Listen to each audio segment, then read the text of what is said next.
Good afternoon. It is Monday, 21st of July, 2025.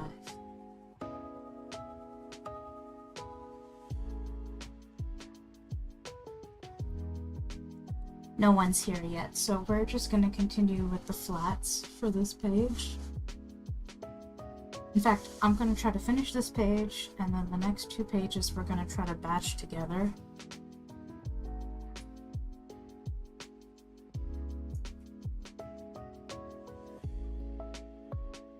Here we go.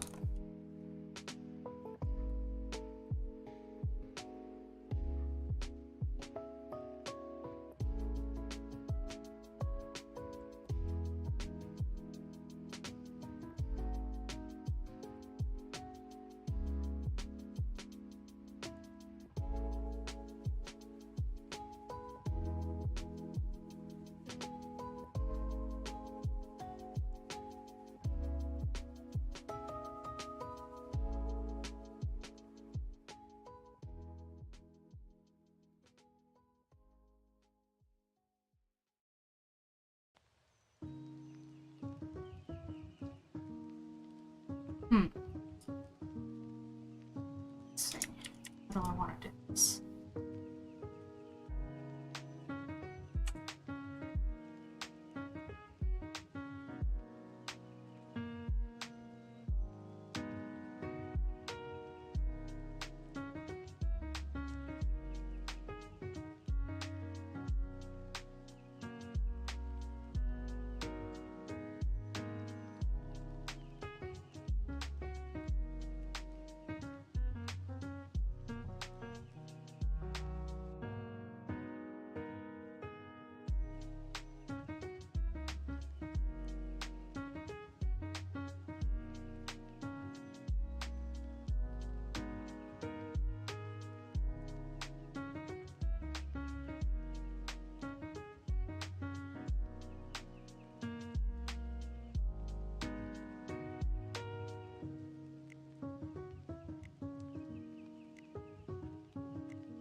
Hi, Tapu. Buffy Draco? Yeah. Buffy Buns Drago. Oh, you make the dragon sound like such a baby. And again, knowing me, is probably a baby.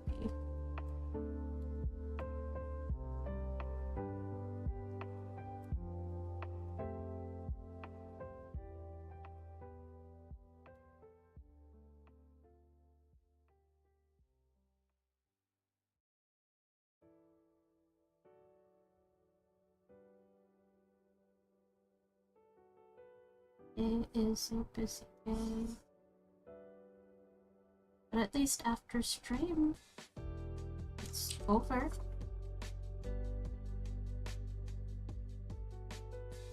I got as much done as humanly possible.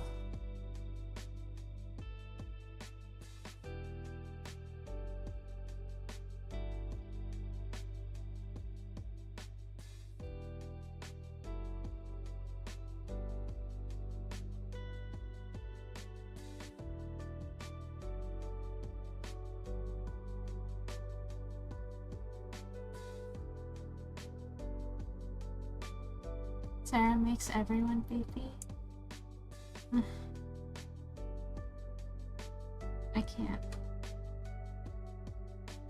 I can't disagree with that. It's cuter if they are.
Hello, Tim.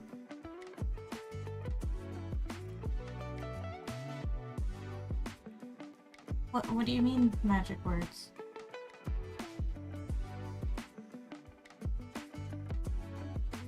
Did you miss Flapu too?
Flapu. Gotta clip them claws. Or she'll use you like a scratching post. Oh no.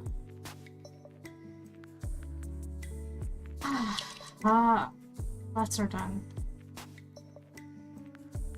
I love how pretty these pages are, but it takes so long to cover them. It's fine. It's fine. It's fine. We're not gonna go overboard shading. That way the details can kind of, I don't know, show themselves off. I also should not be shading as much as I am. It went against the goal of the comic.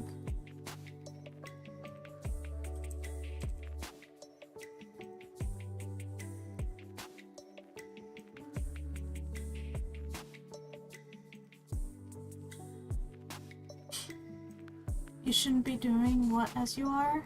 The detailed shading. Remember that wasn't in the goal.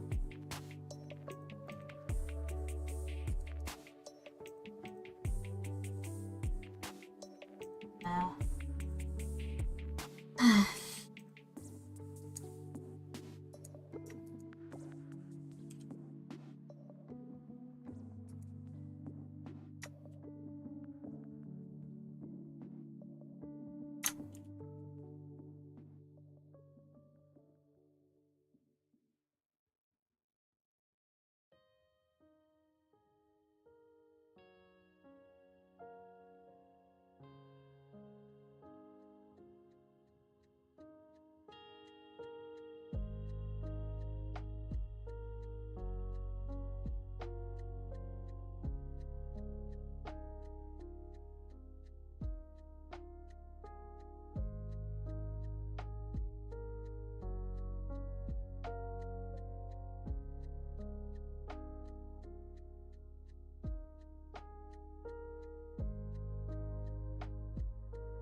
Yes, no detail shading. Yeah. The movie The Day Earth Stood Still, the control phrase for the robot was Yatu Barda Nikto. Oh. Also used in the fantasy comedy adventure Army of Darkness, basically saying if I can turn on Flapu's space lasers or seal off demons or something. I remember watching The Day the Earth Stood Still. It's like this black and white film, isn't it? I love old sci-fi. It's a lot of fun to watch. I see. So Tim was looking for like a sleeper phrase for Flapu. I don't think Flapu has one. And by definition, Flapu wouldn't know if they had one because it's a sleeper agent phrase.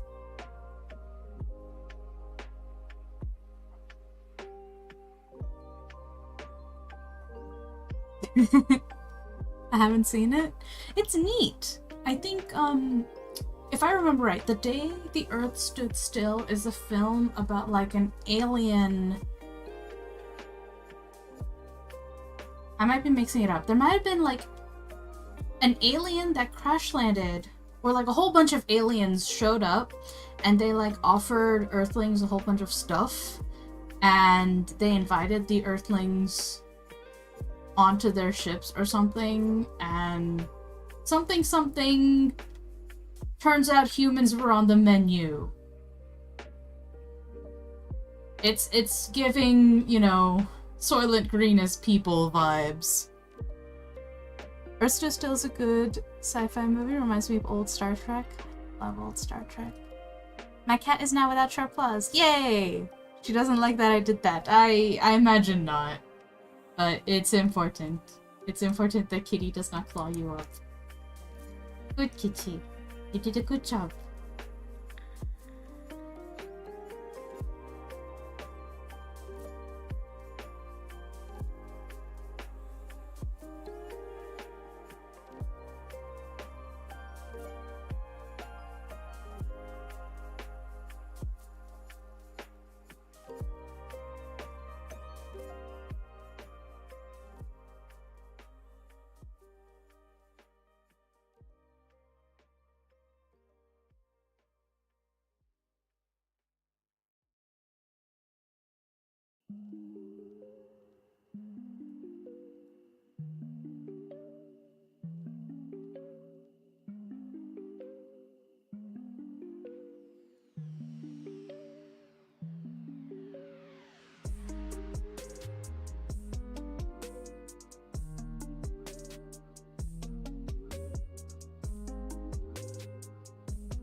Alien first contact, Earthlings were hostile. No, the alien was kind.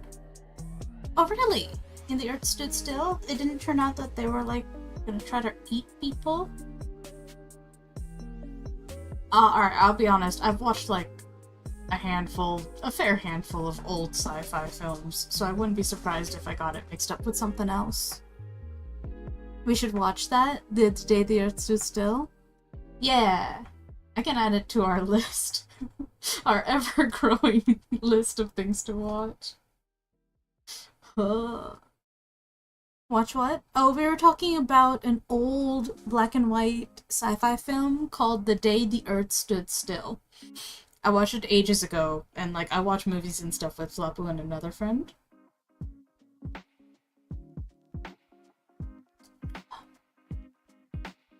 Much higher quality than the standard 50 sci-fi. I'll agree. The Day the Earth Stood Still is a good film. Hold on. I can probably find like a poster.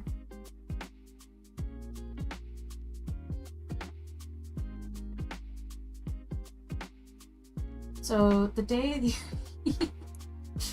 oh man, I love these old posters. So off the wiki. This is a poster of the day the Earth stood still. Right? There's the alien guy. And the space... Oh, hold on. Hold on. So okay, flying saucer lands in the National Mall. Humanity comes out, peace and goodwill.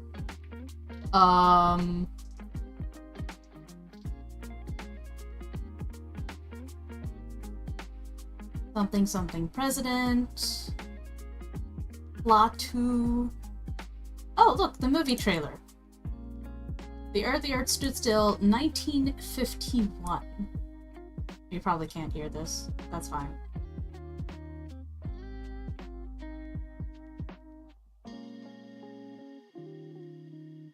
At no point did the robot pick up the woman or fire the laser like that. Tim is like, this is propaganda. That movie poster is wrong. Okay, that's because the movie poster is marketing. Movie posters and book covers aren't always indicative of what's, like, inside the film. Especially way back. Yeah. So, like, Klaatu, I remember Klaatu, like, goes in, and then he, like, goes undercover, right? And then he gets some help from people to, like, understand people, and then...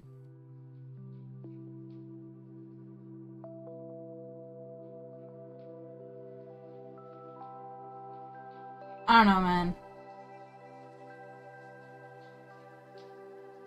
I'm gonna have to rewatch this. I can't... Okay, then it was probably some other film that I watched where at the very end they were like, no, don't go with the aliens. It's a false flag operation. They're actually putting you on the menu, and somebody, like, translated their alien instruction things and, like, this isn't the thing, this is a recipe. Or something like that. But that's not The Day the Earth Stood Still. I think The Day the Earth Stood Still was, like, just... Work is calling? No! I don't work. Laura Sarah, did you like my sheep art with soggy bread? I did! I think I commented on it.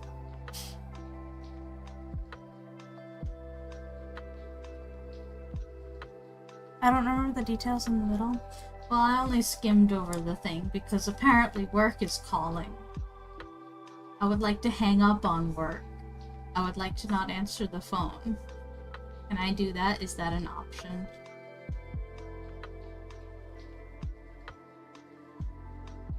I mean, it is an option, but then I won't get paid. I will not fulfill my obligations.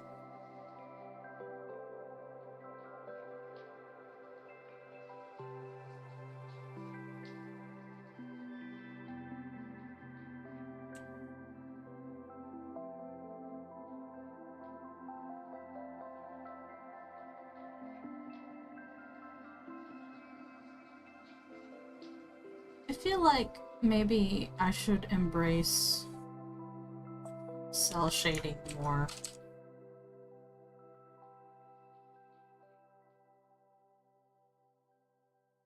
Do less blending overall.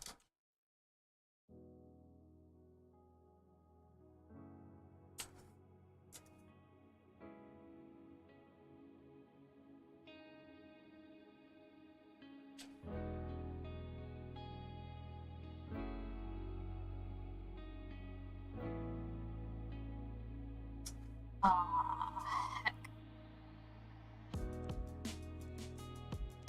I'm gonna need to... Alright, this is on top of the line work layer. So... if I... do this...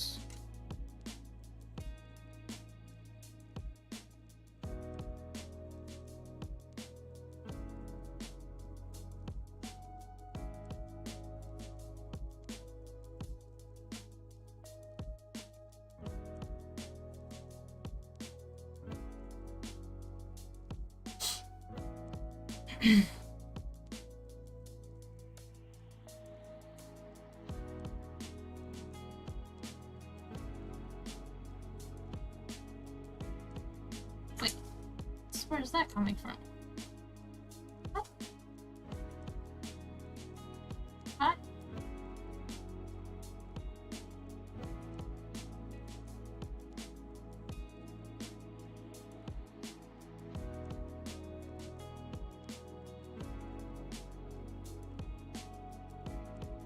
What did I do? Oh. Oh. Fixed it. I didn't fix it. I fixed it. Everything's fine. Remove that mask, copy that, put it in there. Okay.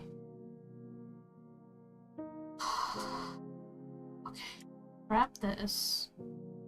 Subtract.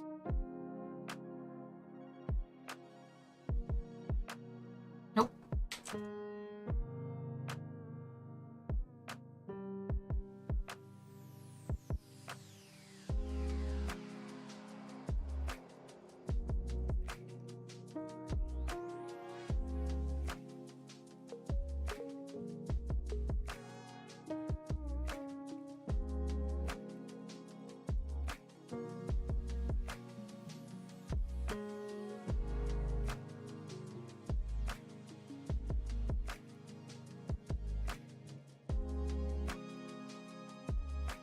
Goes there. Up there. Grab these.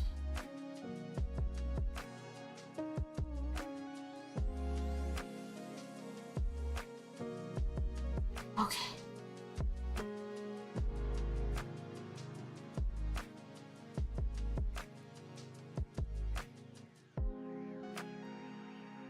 It's fine. It's fine. There's just two different layers of lighting.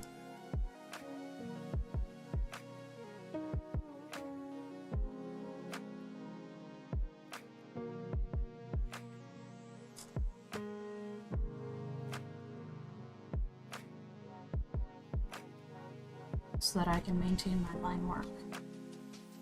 Oh, okay. A little bit complicated, but we figured out. I figured it out. Because I'm good at what I do. You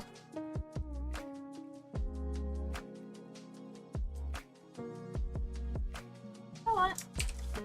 Let's change this light. Let's flip it over.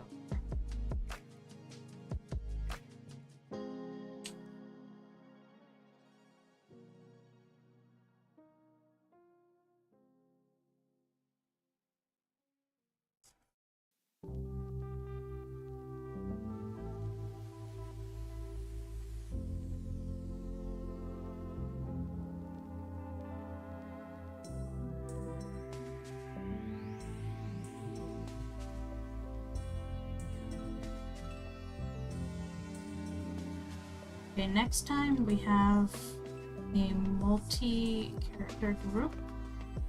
Remind me to put the flats on two different layers so this part gets easier.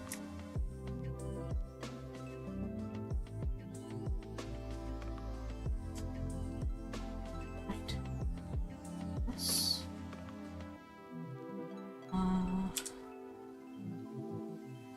That there. There.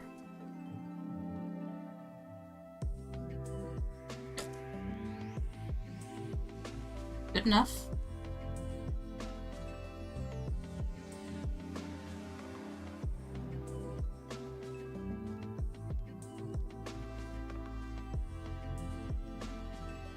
Work pulls up to your home. Get in, loser. We've got to go to work. We're back from ads. Oh, and hello, Ramen. Sorry if I didn't say hello earlier. I see you. The cookbook thing is a Twilight Zone episode to serve man, and The Simpsons did. It was a Twilight episode!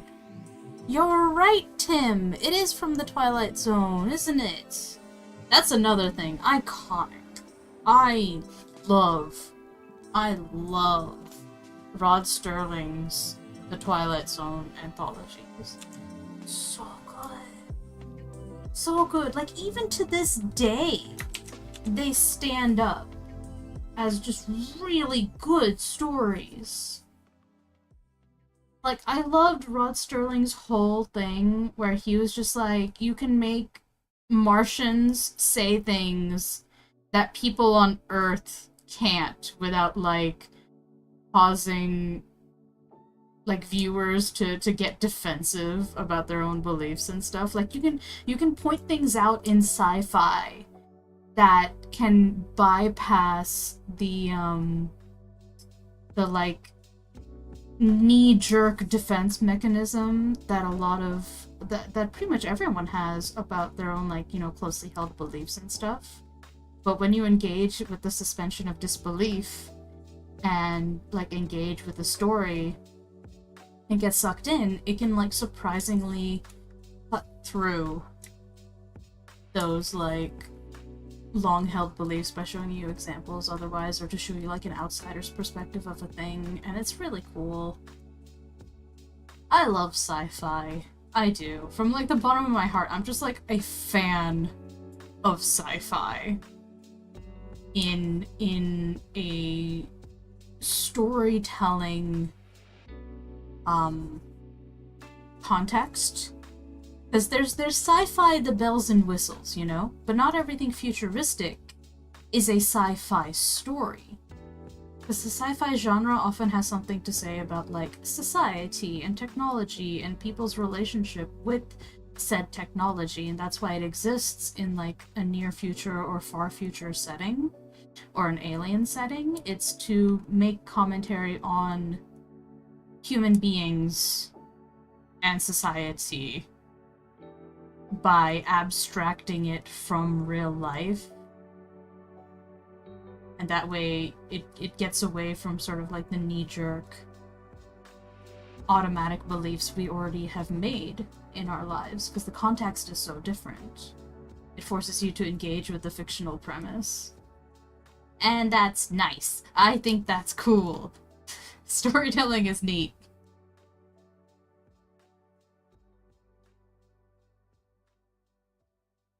I made a Sasquatch design? Good job, Ramen. I saw complaints that Star Trek has gotten so woke. Dude, did you ever see the original series? So many morals? Bro, Star Trek in the 50s was the first time there was, like, a Japanese actor in a sci-fi film, the first black woman that's, like, part of a main cast. Correct me if I'm wrong, but it had literally the most diverse cast on TV for, like, an almost an egalitarian future. Now, it wasn't perfect. Obviously not. But it's still, like friggin', what's it? The dude who plays, Sulu is, like, the gay icon. His voice is a sound clip. I forget his name and I feel bad because I love him. But, like, I hate how the term woke has become this sort of cultural flashpoint being co-opted by bigots. And I'm just like, I'm sitting here and I'm like, you're making fun of this, but you're basically implying that you would rather just close your eyes and stay asleep.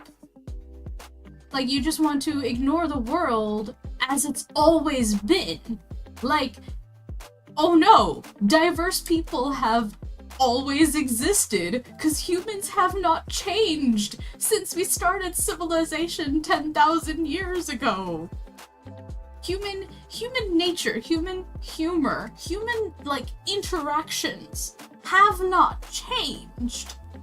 Technology has changed, and it's kind of, like, hijacked our brains in the worst ways, but also, like, you know, improved society, and, like, less people are, I don't know, starving now, but we're still working on that. And it's so disappointing that there will always be people who insist that things ought not change and just, like, close their eyes to reality. And like, oh no, what do you mean gay people have always existed? What do you mean trans people have always existed? And they're just like, nah, it sounds fake, so I'm not gonna believe it. And it's like, bro. Plus the fact that, like, Stay Woke was created by the black community, and, like, the entire world steals from, like, the black American community specifically. And that also irritates me. I'm just like, God, why, you know? But anyway, yes, Star Trek has always been diverse from the get-go. It literally created fandom culture in the West. We got slash fiction thanks to the girlies that were fans of Star Trek. So, Bro, I don't want to hear it. I don't... I do not... I don't engage with the dude bro Star Trek fans, man. We had it first. Us ladies and queers had it first. I don't see them putting together little fan magazines and mailing them all over the country to their friends so that people could read Kirk/Spock fics. Star Trek fanfiction also gave us the Mary Sue trope.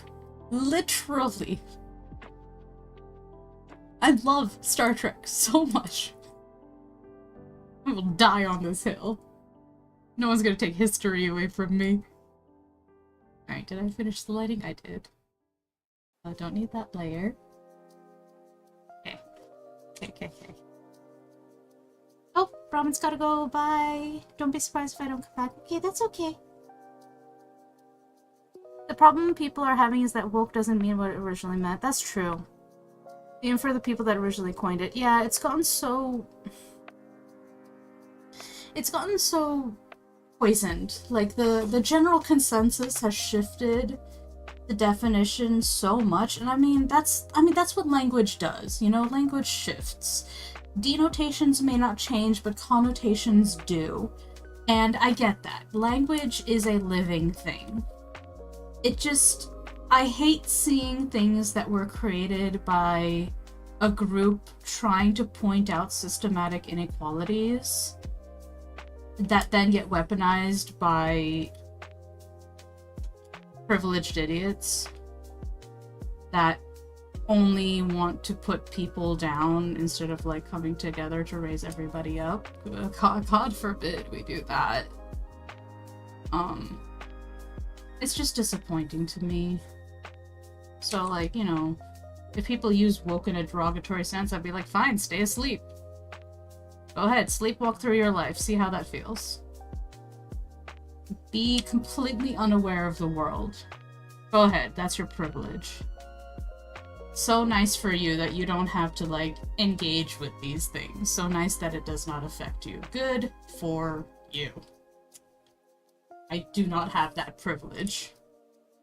Not even a little. Like, what are you supposed to do, you know? All I can do in the end is, like, be more...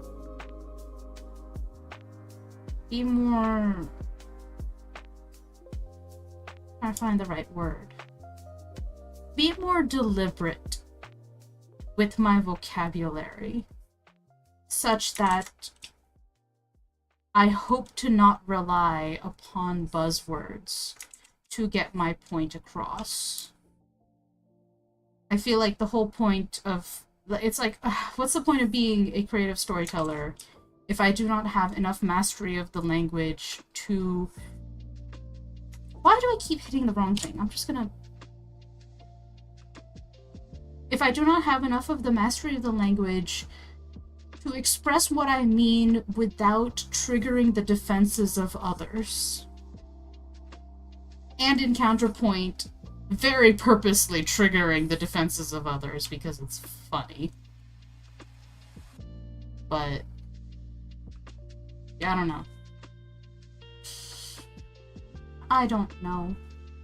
I'm just out here trying to make the world a bit more of a bearable place for everybody. So I don't got time to debate etymology and definitions. I believe that is a crap. Anybody trying to argue semantics is not really, like, 99% of the time, not arguing in good faith. You're just arguing definitions to distract from the actual point. And I have been through enough of that to just be like, nah, I'm good. Like, I understand if you just don't want to discuss it. Like, the woke stuff and stuff. Like, people who just do not want to acknowledge stuff. I'm like, alright, fine. We're just not going to talk. That's perfectly fine with me. We are in the doing my best to keep my peace phase. Am I always successful? No. But life is about the struggle.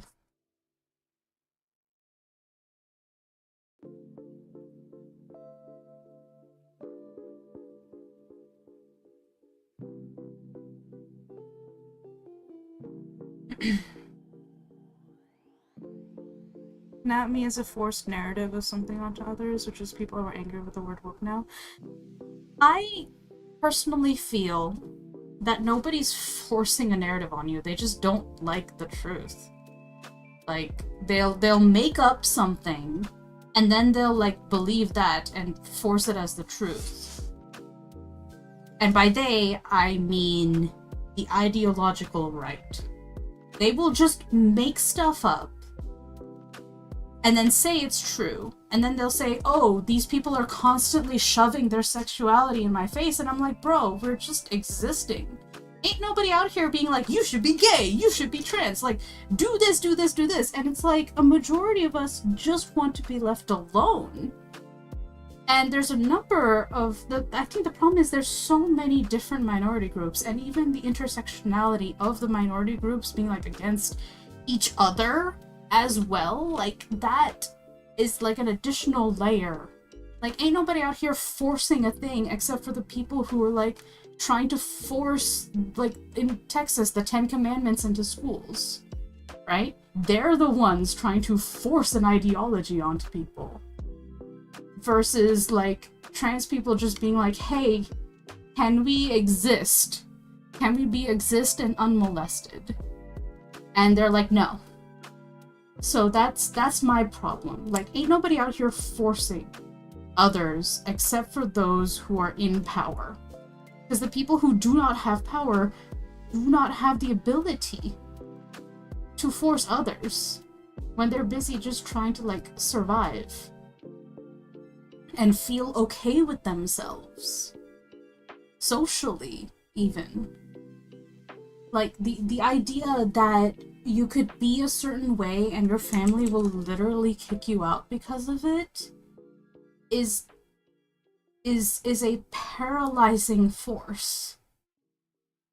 And, like, I have been in that kind of mindset before, not necessarily in that context, but I know what that feels like. And so I would have to disagree with this idea that, like, quote-unquote woke people are forcing narratives. We're just trying to educate people against misinformation. And then when we do, it's like, oh, this is all you ever talk about. And it's like, there's no way to win. Because what do? You just put your head down and hope they leave you alone? And hide constantly? Because I know what that's like too. It's a frustrating place to be because it feels like a no-win scenario. You know, damned if you do, damned if you don't. And yeah, I don't know. That's why I don't like engaging with culture war stuff, because it's stupid. We didn't start the culture war, man. And by we, I mean, like, just, like, the community.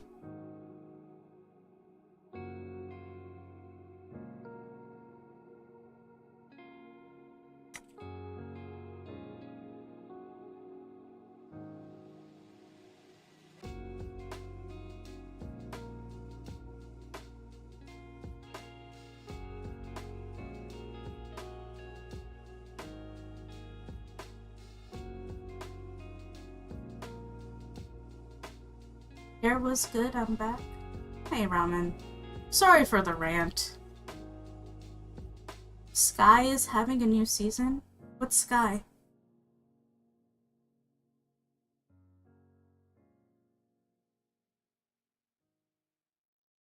Hey, Saki.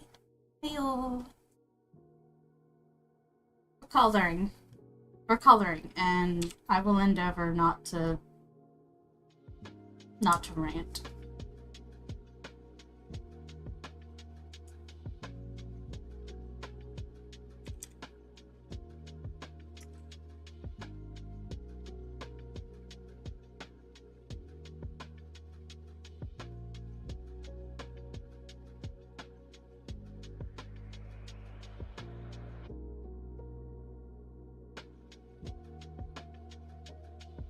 Also, all that to say is, like, I don't say all these things expecting people to agree with me. It was an expression of frustration of someone who has spent her entire life just trying to figure out who they are and realizing that the world in which they live is not welcome to those things. And so, if you live and think openly, it causes trouble, but staying silent is its own form of torture. So, like, yeah. I ain't out here trying to convince nobody. I suppose it was a trigger for me. So, there is that.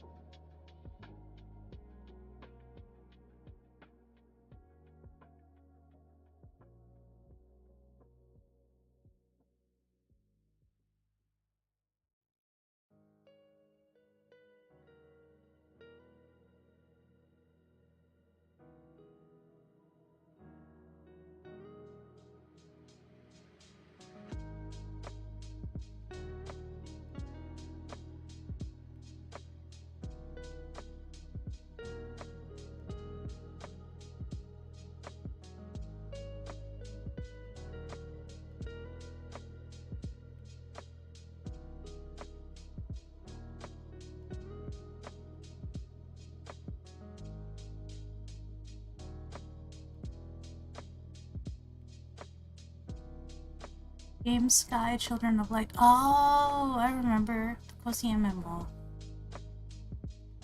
Lord Sera, are you okay? I'm okay, Ramen. I'm alright. Just a little tired, that's all. Don't you worry about it.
It's done.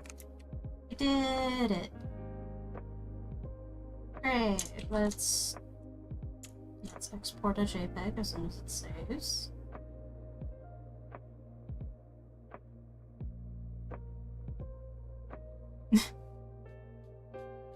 I'll have you. Ramen, you're sweet. Thank you.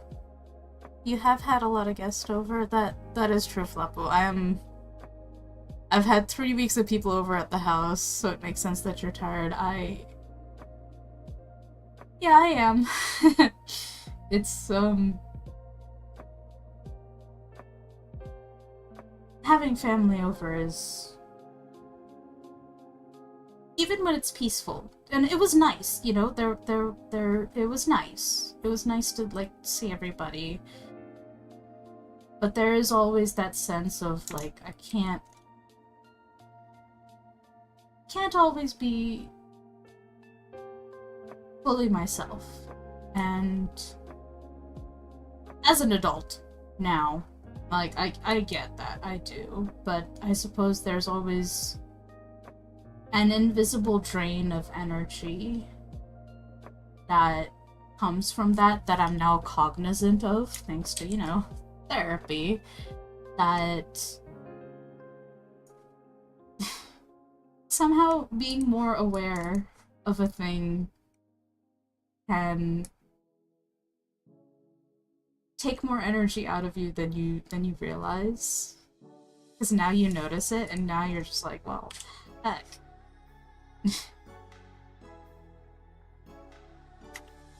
So tis what it is.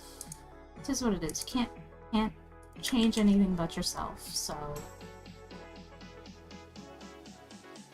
And it doesn't help that I have not gone to bed before, like, 12 for the last 3 days, so. Get enough sleep, kids. Get the sleep that your brain needs. Do that.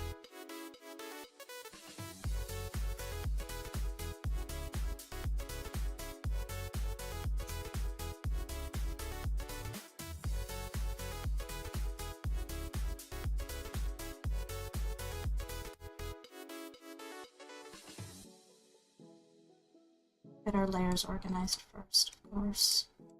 When we start a new file thing, I won't have to do this.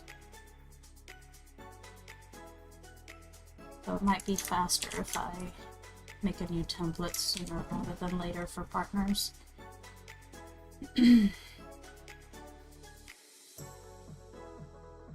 Okay, shading is in place. Back to the line work layer. Right, we're on the right layer for these 2 pages. We don't need this anymore. Don't need that. Have the black color.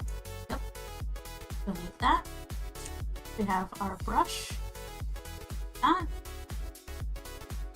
Our references. Now we can work on page 20 and 21. Awesome. Before I start on this, I am going to head to the bathroom. So I'll be right back, you guys.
I am back.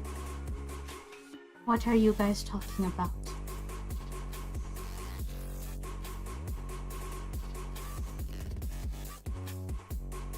I wish for bread emote.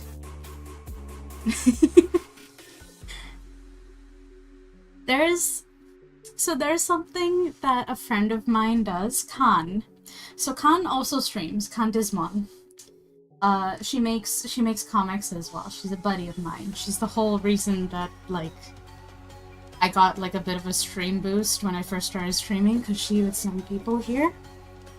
And what she does with her little, like, PNG tuber is... I want Mark Sus emote. Oh my gosh, I need to create a list of, like, the emotes. For those of you who don't know, let me show you what the Mark Sus emote is. I wonder where I put it. Oh yeah, hold on. I've got a whole bunch of, like, little emoji reaction stuff. This is... this is Mark Sus. This is Marcus being angry. I should... How many slots do I have in my Twitch? Cause, like, on Twitch, right? See, I don't mind showing this bit, I think. So we have a little Angry Marcus for, like, subs. One follow. I got ramen. Should be under community. No, community or content? No. Beer reports? Ah, emotes. Right. So I have... Oh, there's 4 open slots. I can put in the no bully. We need to... This one is for the bouncing sheep. Oh shit, there's gonna be lots of... Oh my goodness. Yeah, so sub emotes. I can put into standard emotes. We've got 5... Yeah. Less than 1 MB. There's the... Oh, hold up.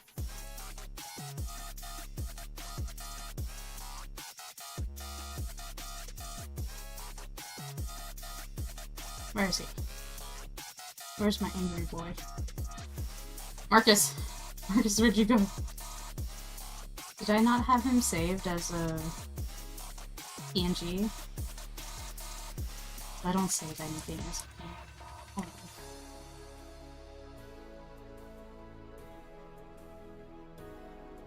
Yeah, it's a JPEG. Let's see. There is usually... Oh. No matter, I can do this.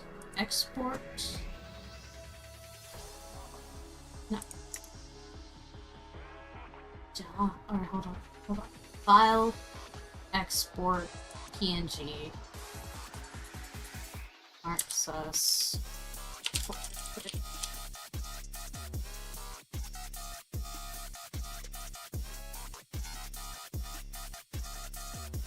We have resolution between...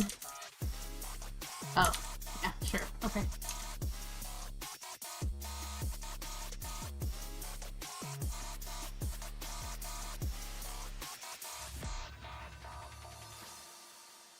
There it is.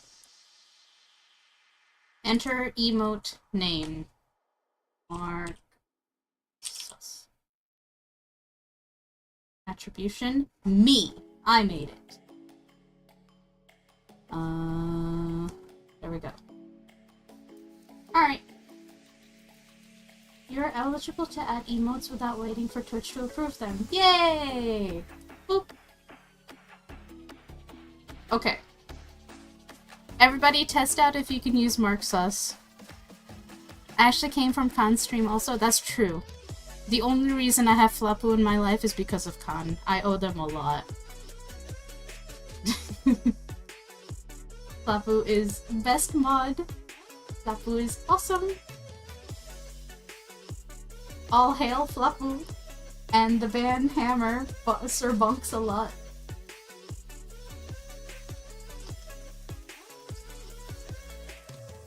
I found the flock. No, no, no. The flock found me. That's how it goes, Ramen.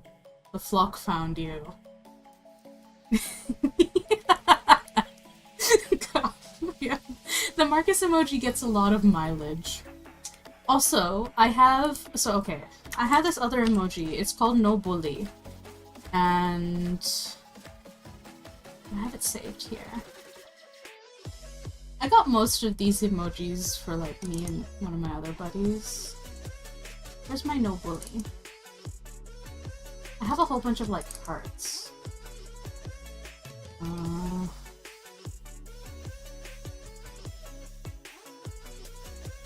It's like one of these little cats, but it's holding up a sign.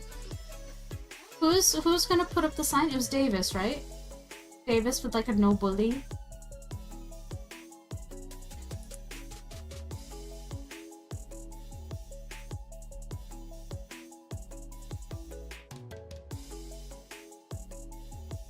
I can't find it. Refresh. Got him. Okay.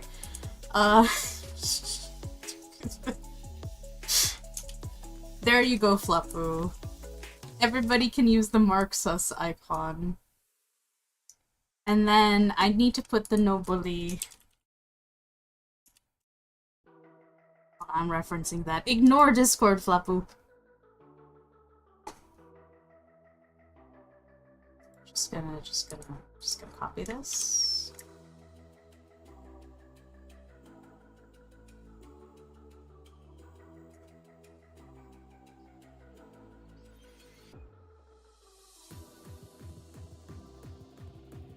I need to make a transparent PNG of this, just using like a Chippy Davis, so...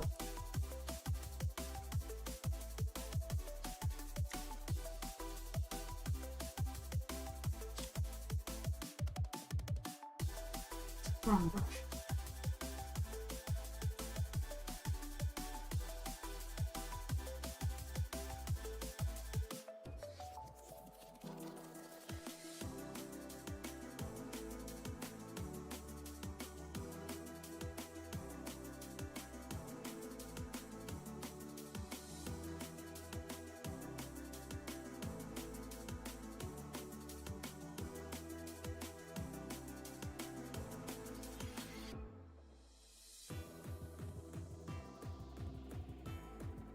Super steady hand, you guys. Stabilization's on 10. It's my problem.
can use it? Yes, Ramen, you can. I'm putting in... I realize I haven't put in, like, emojis for just, like, regular viewers.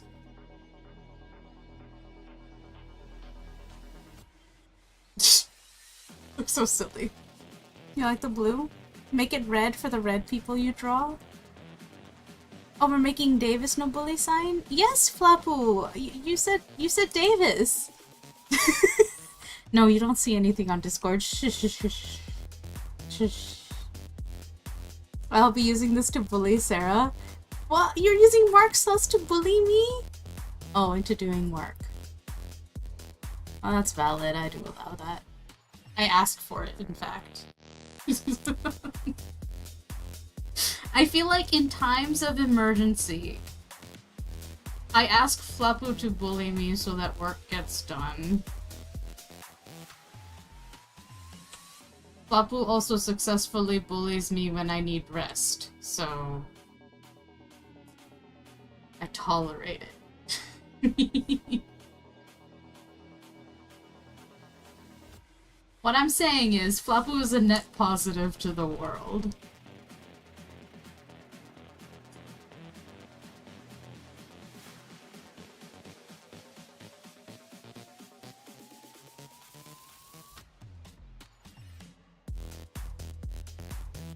After work, you can do the thing I sent. Yes! Yes, I can! I get to play stuff. I have been playing Clair Obscur, you guys, and it is so good. Why is this not... Oh.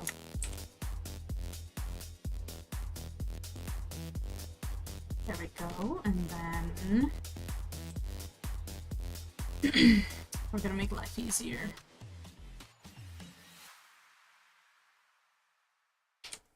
Do this piecemeal.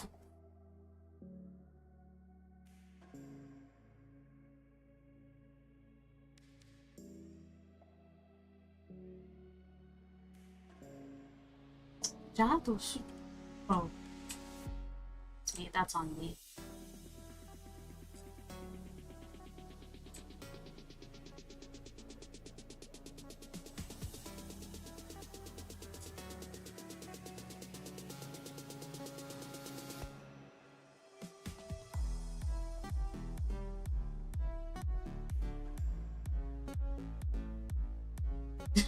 Look at this. He looks like such a baby. Also, I'm happy that it looks like Davis. Gotta give him more fluffy hair.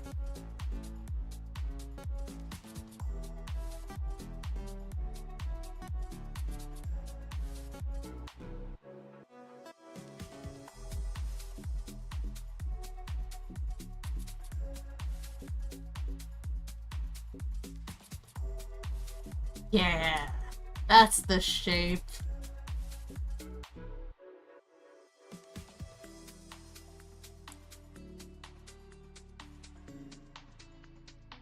Oh, no, hold on. We need to put this in Comic Sans.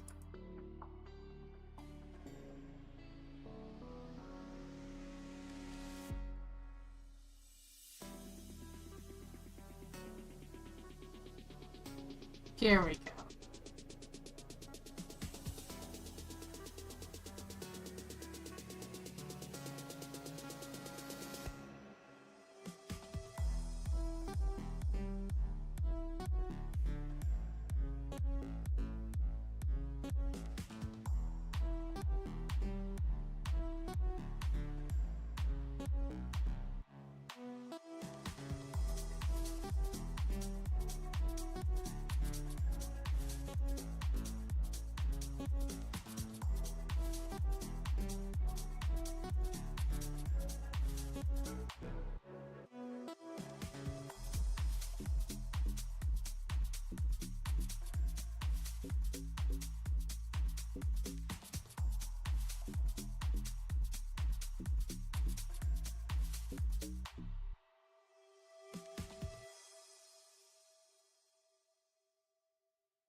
There we go.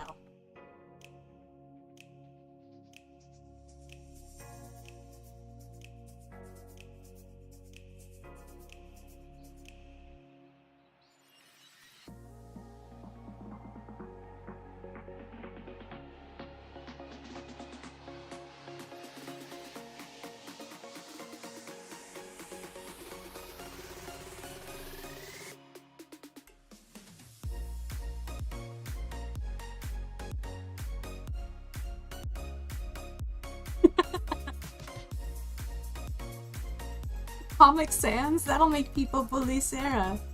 I don't hate Comic Sans, but I don't like it.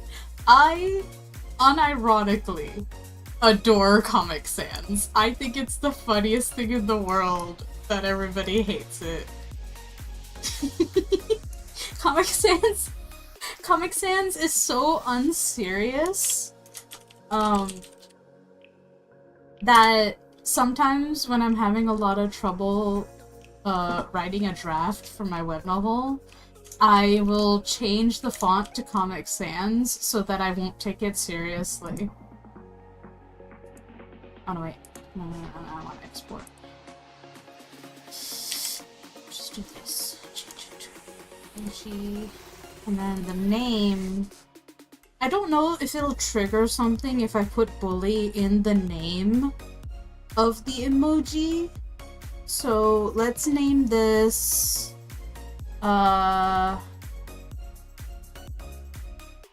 Davis sign.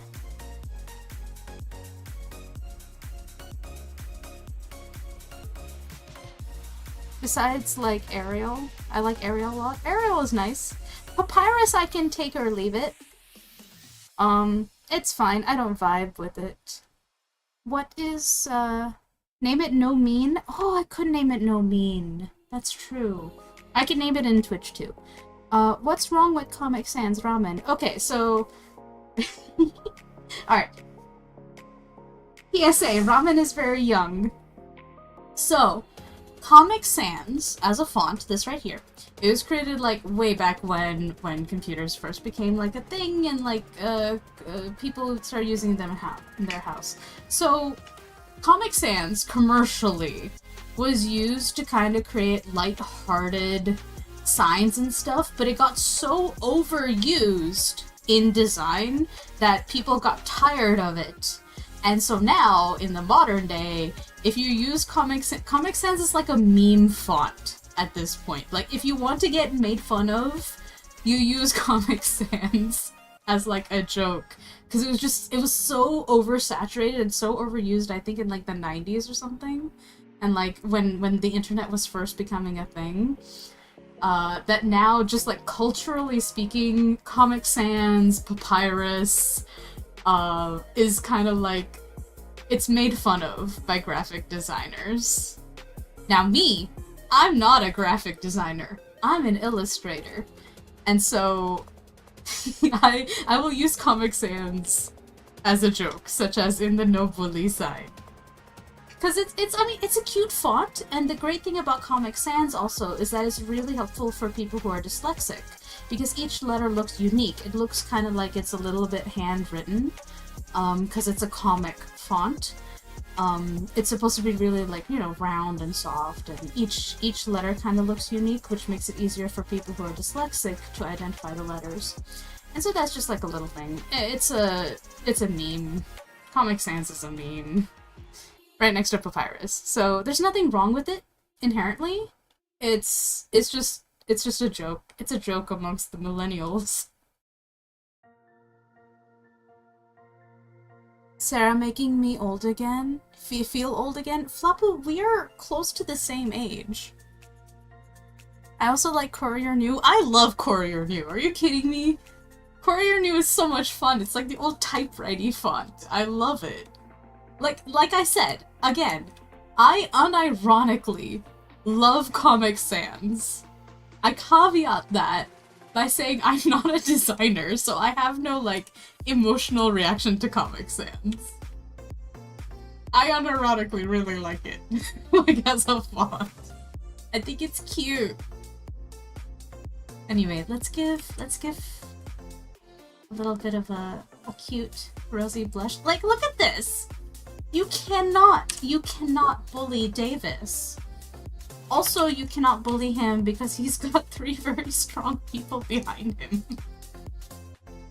who will wreck you if you don't listen to Davis. Now, Davis will never tell you that he is also can bully, but he's the only one allowed to. Because he only bullies one person. I'm still older than you? Not by much, Flapu. Like, Cecily's older than me. But not by much. We're in the same decade of each other. I actually have no idea how old Flapu is. No, wait! We're like within 2 years of each other. What are you talking about? We're equally old. And by old, I mean in the prime of our life.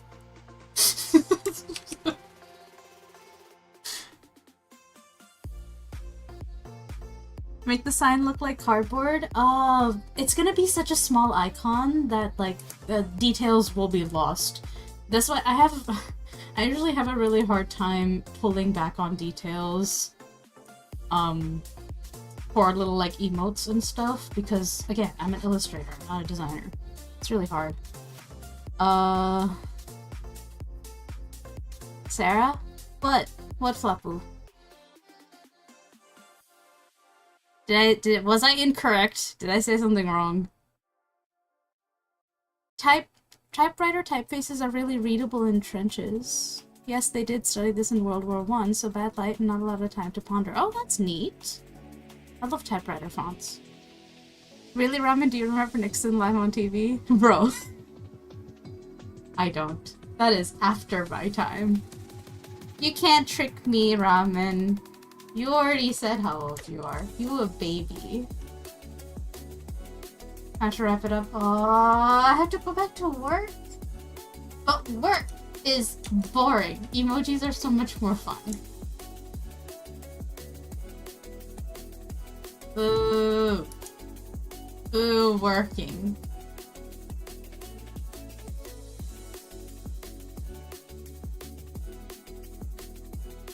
Where the heck is it? Oh, yeah, here we go. Here we go. No mean. This is silly. It's cute though. It's cute. You can kind of read no bully down there. Okay. Here we go. Upload. Alright, everyone, refresh, and you can get the new emoji. And Flapu says I can't focus on this any longer because it's 2:13 and we gotta draw stuff. Got the color. We're on the right layer. Got my brush. Got my references.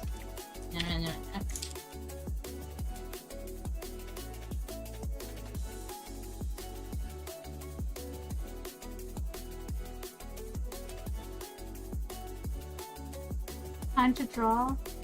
Boo! Boo! I'm gonna do a strike.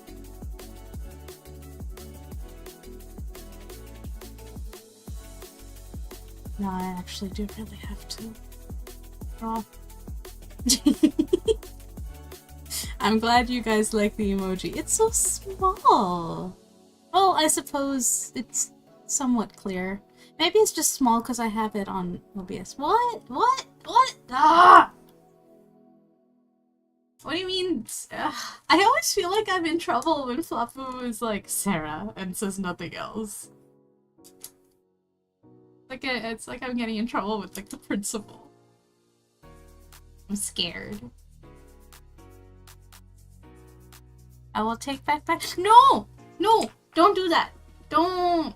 No! No! Oh, I didn't do anything bad enough to have a post revoked.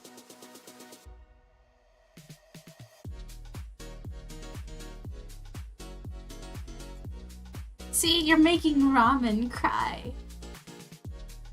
I am to get to work. I'm working. Look, I'm drawing. I am making the arts.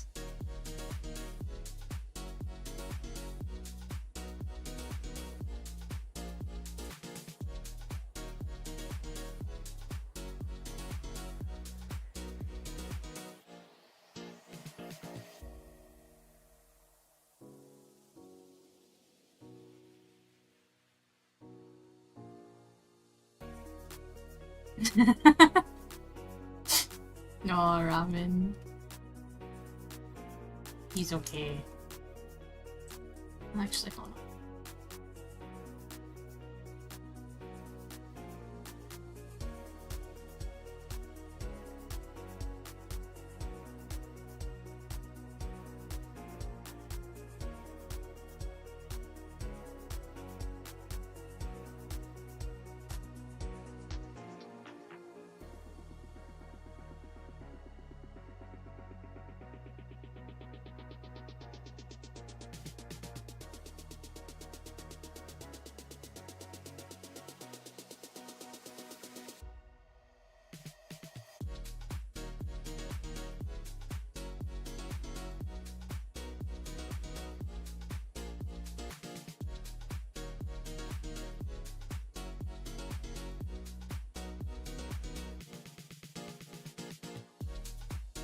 Made a fairy?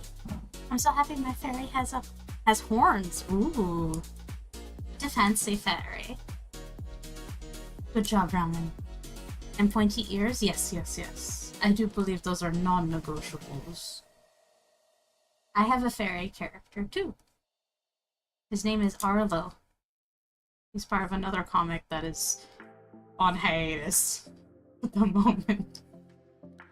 Everybody's waiting for me to finish that story.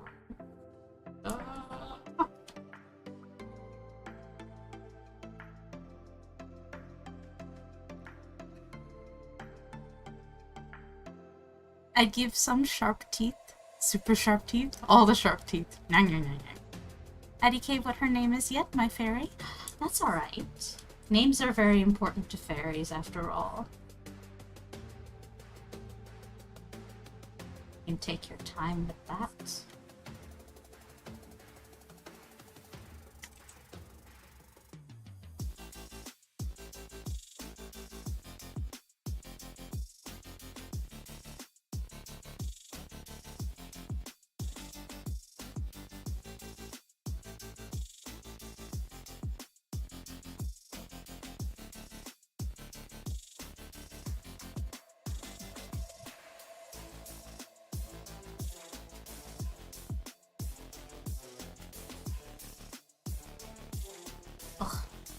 Dave's is so cute.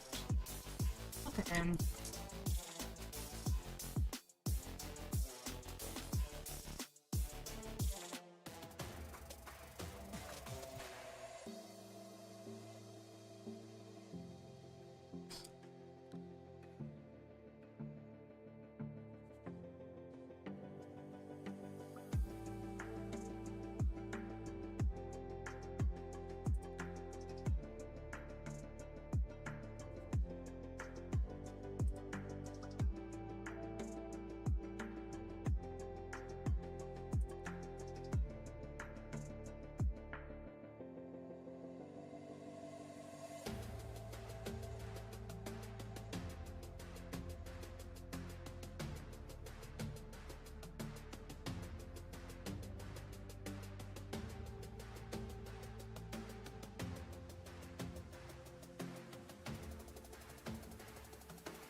Got to go? Okay, Roman. Bye. Thanks for coming. What do you mean, yes, bully, Fluffy? No bully. Not in the chat. I see you.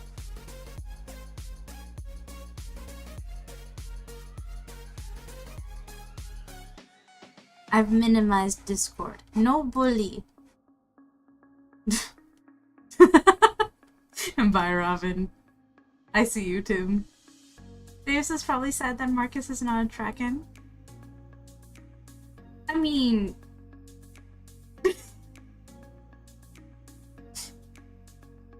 no, the bully.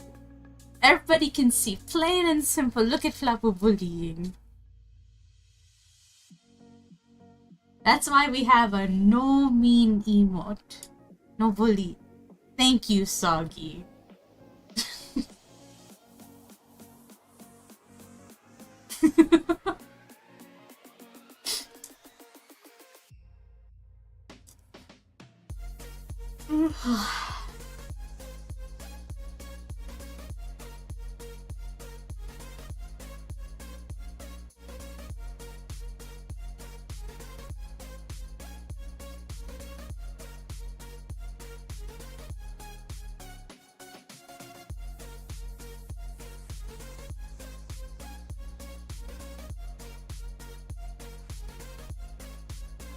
Marcus is also unreasonably pretty. What have I done?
Mark my fave though?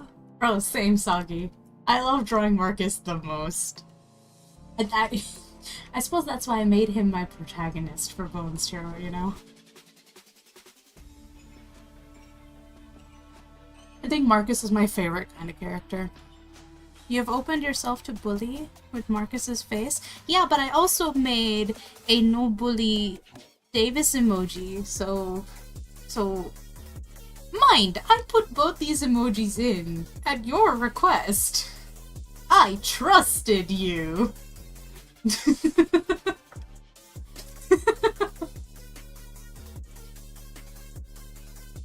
It's just like, hold on, wait a minute. Wait a second.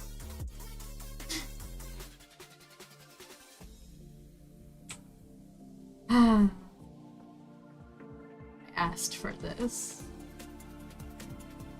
It all started when I first granted Flapu the banhammer.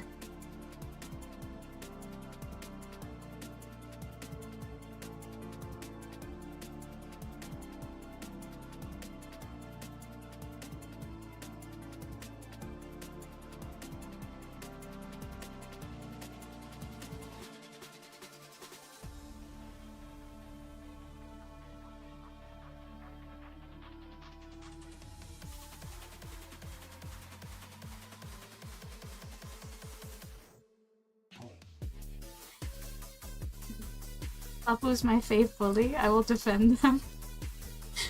I suppose if that's your prerogative, Soggy. One hammer to rule them all. We only ethically bully the streamer here. That's true. That's true. With Flapu being my line of defense, Flapu establishes the standard of bullying.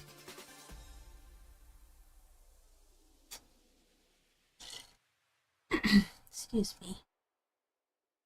I've been drinking a lot of water. I put water in a big glass with a bunch of ice. We've been having, there's been a heat advisory over the weekend. I also need to, like, stay more hydrated. Everybody drink water. Stretch your limbs.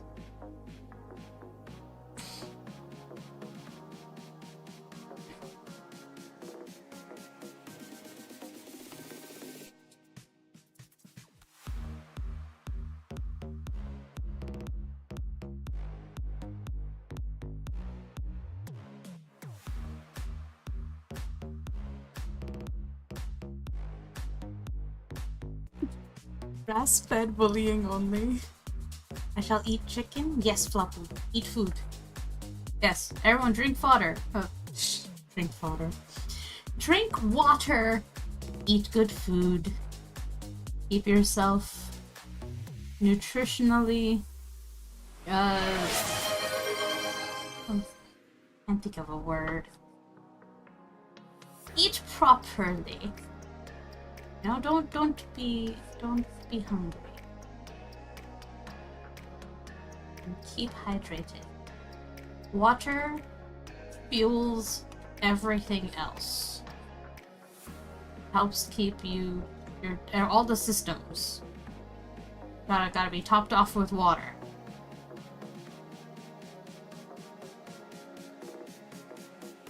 What's the redeem? Yes, hydrate. Everybody hydrate. I will also hydrate.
Sera? Are you ready, Flappoo?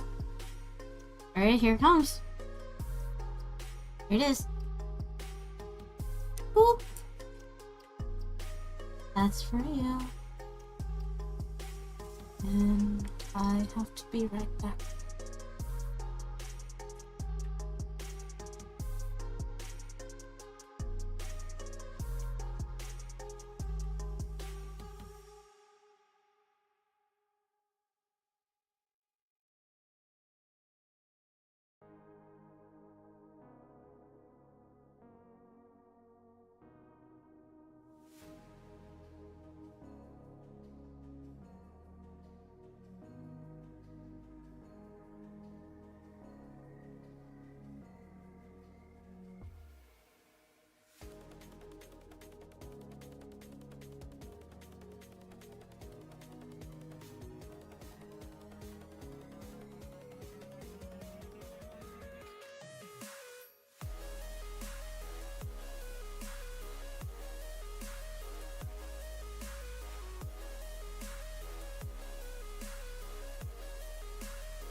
Hello, I'm back. Time to keep drawing.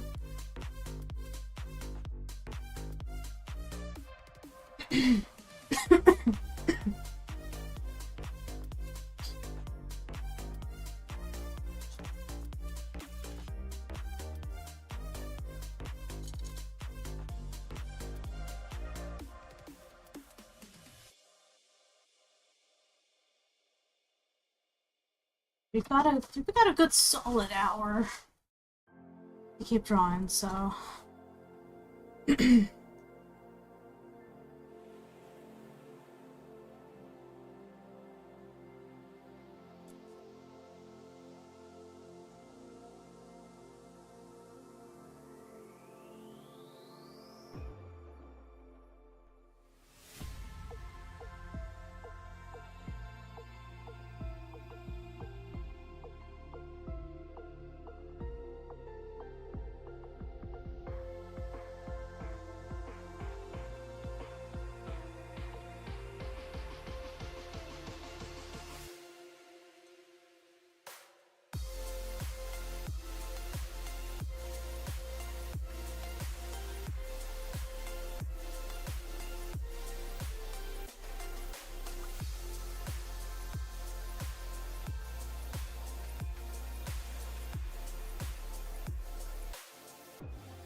Why must me have jobs? I hate this. Help me. I would love to help you, Soggy. I would. But we need jobs to survive. Without it, we would perish. Under our current system, anyway.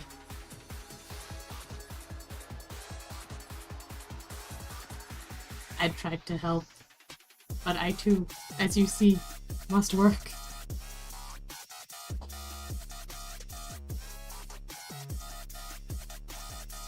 You can do it, Soggy. I believe in you.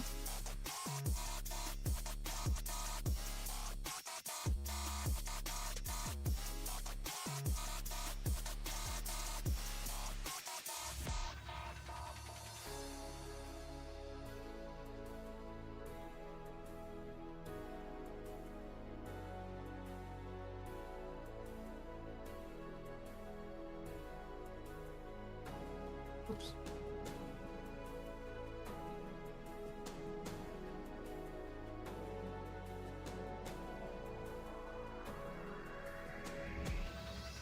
No, I want to be hunter-gatherer. Oh, we can't go back.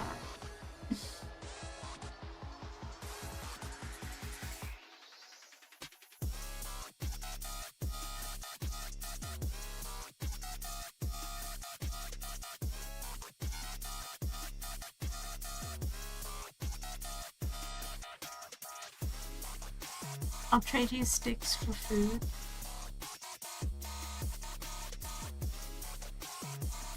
I'm not sure that's how that works.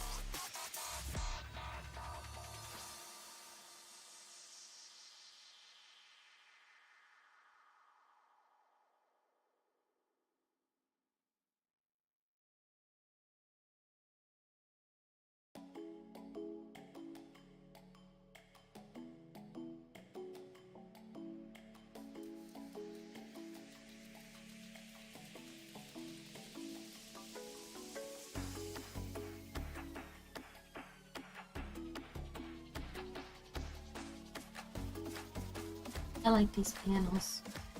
It's a rare moment of Marcus being cute.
I'm sorry, Soggy.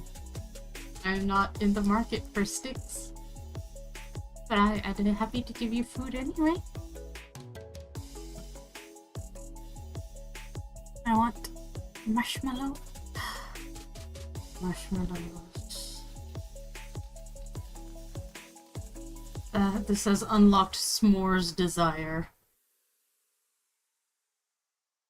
Flapu, you mentioned marshmallows.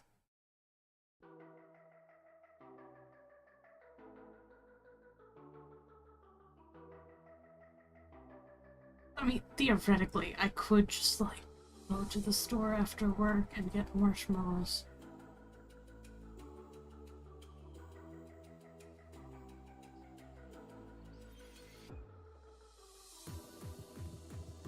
I want them. If I could give you if I could give you marshmallows right now, Floppo, I would.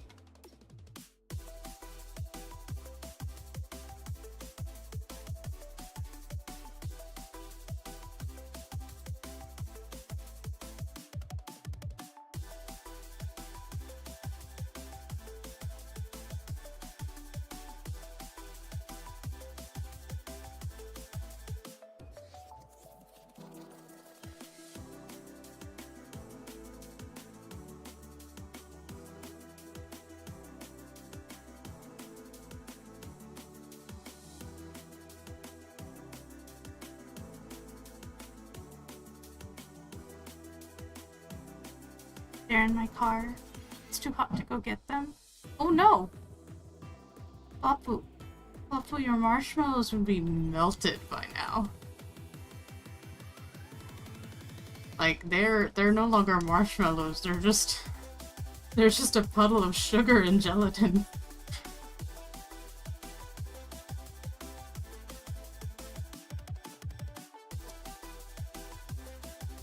It's way too hot outside.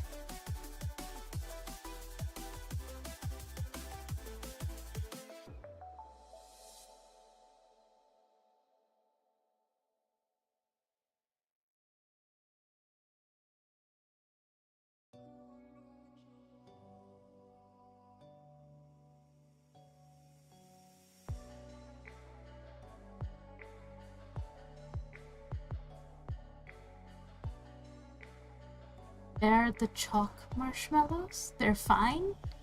And cereal? Oh! Oh, like those little ones. Yeah, I suppose those won't melt. I was thinking normal marshmallows, and I'm like, oh no.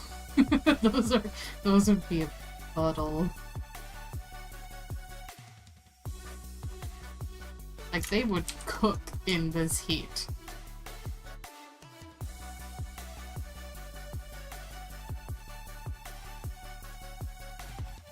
Man, I'm wondering if I should go marshmallows. Trying to decide if I have enough of a craving.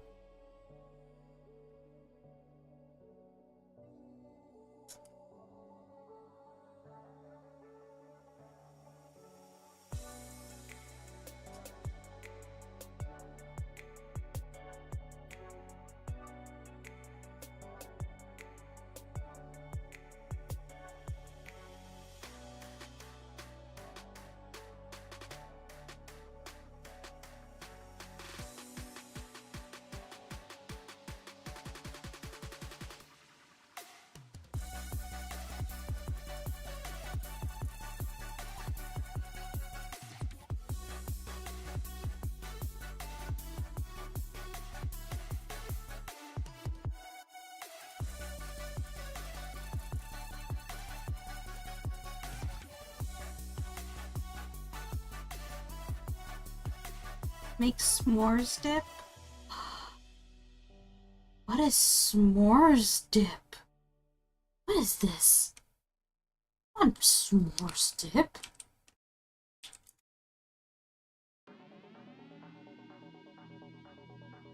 Ooh. Alright. Apparently, s'mores dip. It's a... okay, I see a skillet s'mores dip.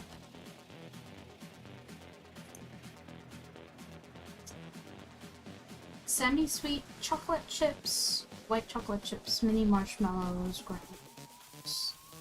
Preheat oven. Spread chocolate chips on the bottom of cast iron. Spread white chocolate chips. Top the mini marshmallows. Bake at 350 for 8 minutes or until brown. Turn on broil for 2 minutes or until marshmallows are toasted.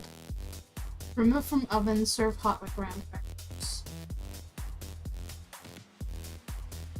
Scoop with care. Oh, it's just, you're just layering it and heating it up. Okay.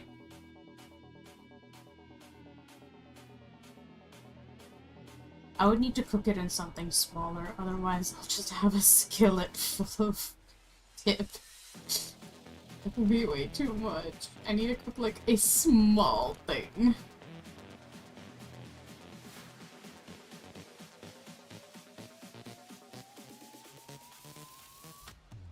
Honestly, I wouldn't mind like just layering the 3 things and baking it and then eating it like it's a lasagna.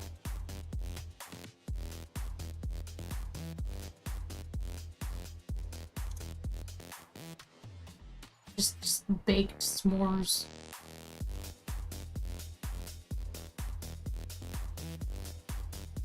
I don't have time to light a fire.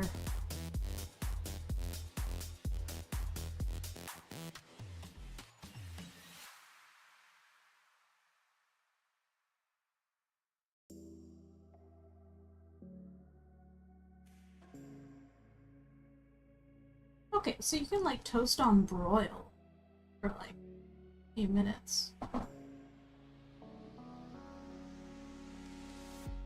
Or just bake them.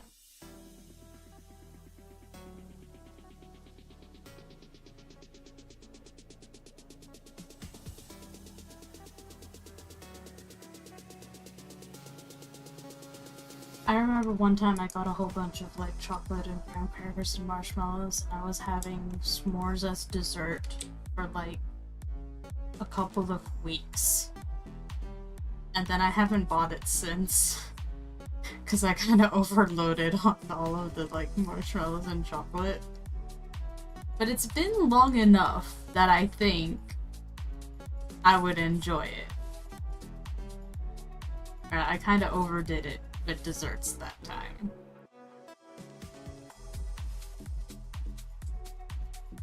S'mores Pop-Tart? Those are good. Scoop with graham crackers. But I suppose with scooping with graham crackers, it only works while it's hot.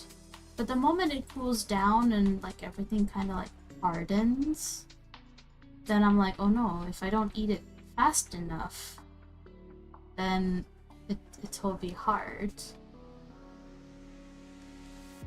I may just like get a small baking dish and like make a little tray, and I'll just like bake it for 5 minutes in the oven at 350, and then that'll be like dessert. I need to make a single serve dessert, basically, is what I need to do. That's where you can just cook them again? I suppose, yeah. No. But will I? Is the question. TBH, if you have a cupcake tin? Oh, true. I do. I have a mini cupcake tin. I also have like mini bread loaf pans.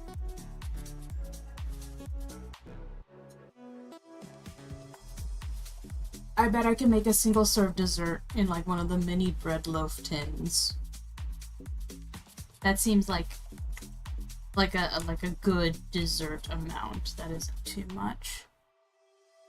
Mini bread? Yeah. You know how you can bake a whole bread loaf and you get like a tin for it? You can make mini loaves. It's like a small tin. It's just like this.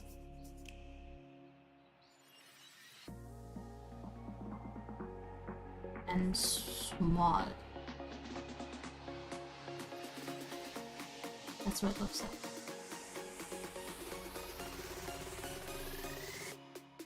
And when I say small, I mean like really small. Like I can hold it in one hand. Bread loaf. Baby bread. You cook me in that? Well, I mean, soggy bread does have to be cooked before it's soggy, so if you want to be a mini bread, then yes. If not, then normal bread tin you go.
can get you a mini cast iron skillet. I can get you the single egg skillet for such excursions. I have one.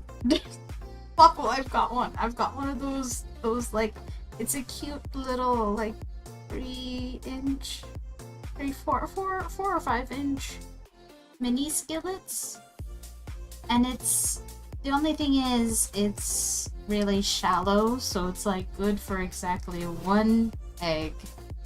It has a very shallow lip on the side, but I've got lots of baking dishes, like a ton.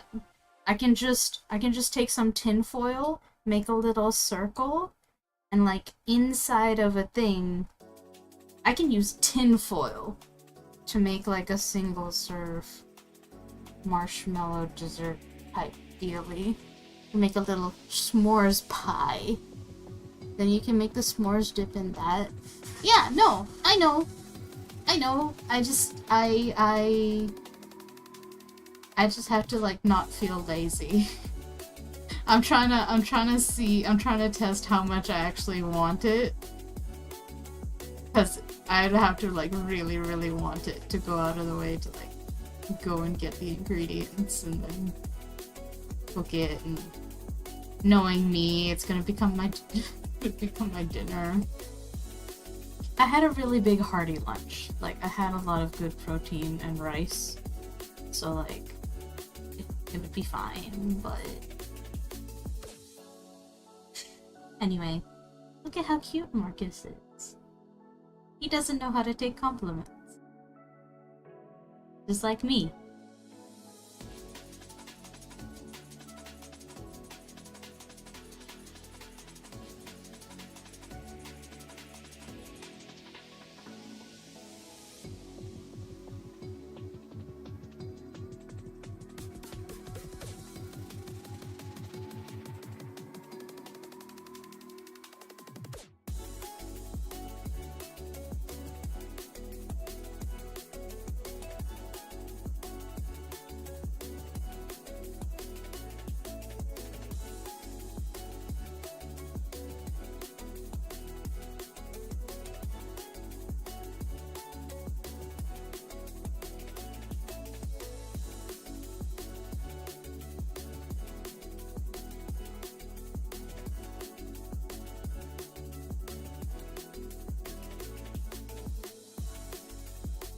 No. No, Fluffu.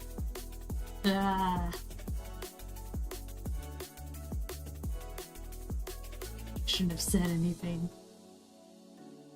Compliments are my kryptonite.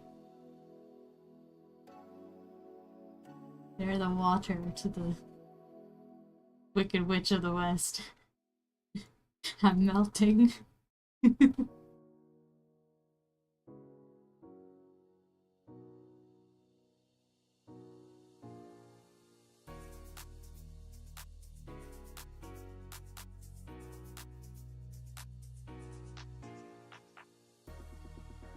Just like the s'mores will be.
Ah, don't know. So many compliments. TBH Davis's reaction is similar to Cadence. It is.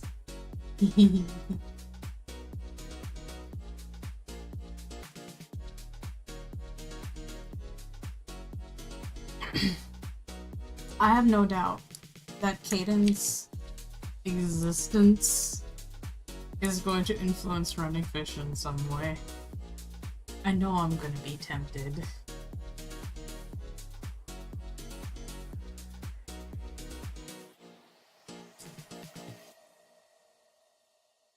I'm saying I want the polycule to adopt somebody.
doing storyline stuff, do you go panel by panel, or do you create like a general outline for a scene and flesh out the panels when sketching?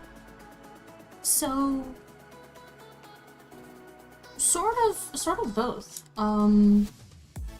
When I know I have a scene I'm gonna draw, I first make like an outline of the scene to make sure that the major beats work, that, you know, the scene ends on something new being revealed or like a decision being made, as well as like rising escalation for the scene. So it's kind of like putting down keyframes, if you will, for the scene. And then I go through and then I like outline / write a treatment, which is sort of like a description only draft of the scene where I kind of like figure out, okay, this is the general actions, this is the action and reaction. Character A does this, character B responds, the character A responds to that, and so on, until I reach the end of the scene.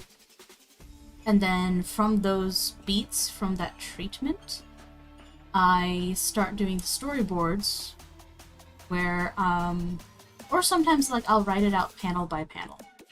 Like I'll write a sort of script where either I'll write out exactly what dialogue I want, or like a general gist of what their back and forth is. And if I've written down sort of panel by panel scripting, then I just sort of like arrange the panels however they're gonna fit according to the script. I'm not gonna worry too much about page count in that case. Because like, if it's largely gonna be digital, that doesn't matter, the page count. So it's a bit of both. It depends on my mood, it depends on how well I know the scene. My short story comics, I have a really sort of loose outline, and I will figure out a lot of stuff while I'm drawing the storyboards. For something like this chapter and the next chapter, I kind of have a script written panel by panel, where I'll write down, okay, this is a shot of X. Characters are in this scene, shot of person doing action A, and so on. Something really like sort of like loose and vague that's flexible enough for me to change it up on the page itself.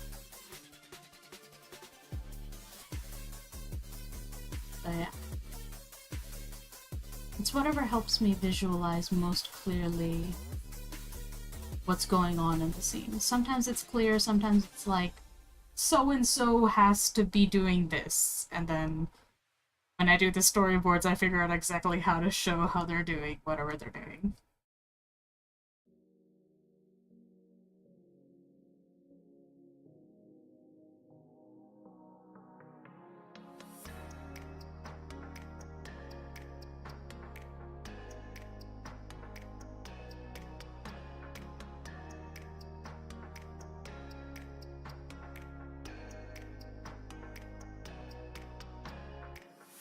Why I struggle with process stuff, Lamau. Yeah. There's no one process fits all, which is like really frustrating because like each story kind of requires something a little different. Me personally, due to the ADHD, I need to have like multiple methods to keep myself interested sometimes. So sometimes I'll be like, okay, I have a general outline of what I'm gonna do. I'm just gonna go straight to storyboarding and figure it out on the page. Other times I'm like, I have written down every line of dialogue, everything that's in the panels in like written form, and I know exactly where I'm going. And I could not tell you what mood is going to strike. I will tell you that when I have a script fully written out, it takes less brain power to storyboard. So it's just a matter of which task you enjoy doing and where you kind of want to put your brain power, like your thinking task. And yeah, I try to think in terms of like what's gonna take the most brain power to do. So that's normally like scripting, storyboarding, poses, and sketching versus drawing. Now, I really, really like drawing. I really like doing the line work, which is why I don't put a lot of brain power into the sketches. I'll give like a super quick, scribble, but then I'll do a lot of sort of the thinking work when I'm doing this stage, right? Some people make really, really clean sketches, and then that reduces the mental load when they're doing their line work. I find that it's not as fun to do line work if you've got a super clean sketch. It kind of feels like you're redrawing what you've already like put a lot of work into. And so, there's that trade-off where you kind of had to find your own sweet spot of like, okay, what is it that does it for me, You gotta work within your frame.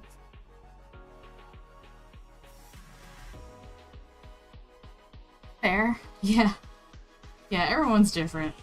Like, that's why, like, I'm always super cautious about giving advice. I'd be like, hey, I do things this way, but I've also got all of these reasons why this is what works for me, because that's just...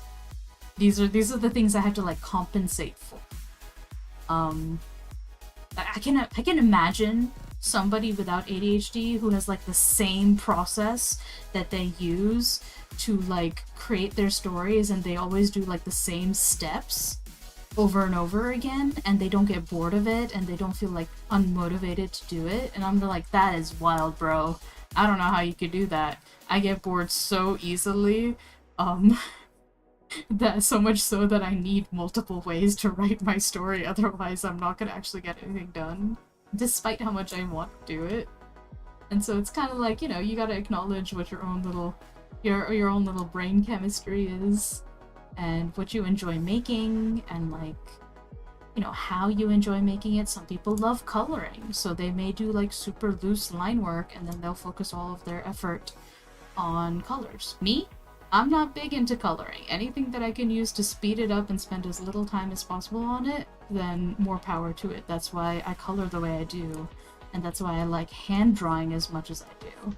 Even if I've got, like, 3D poses, 3D backgrounds, like, oh, this will look a lot better if I use the 3D, hand things, but I'm like, you know what, I'm gonna let it look a little less polished, because it's more fun to draw. Sort of vibe, And I feel like the decisions that an artist makes on their process helps give their art the signature style that it does. Your style is like a reflection of what you enjoy doing art-wise. And then the way your stories unfold is your style of like directing, in a way, because you're kind of like the director of your own comic as well, if you're a one-man show, if you will.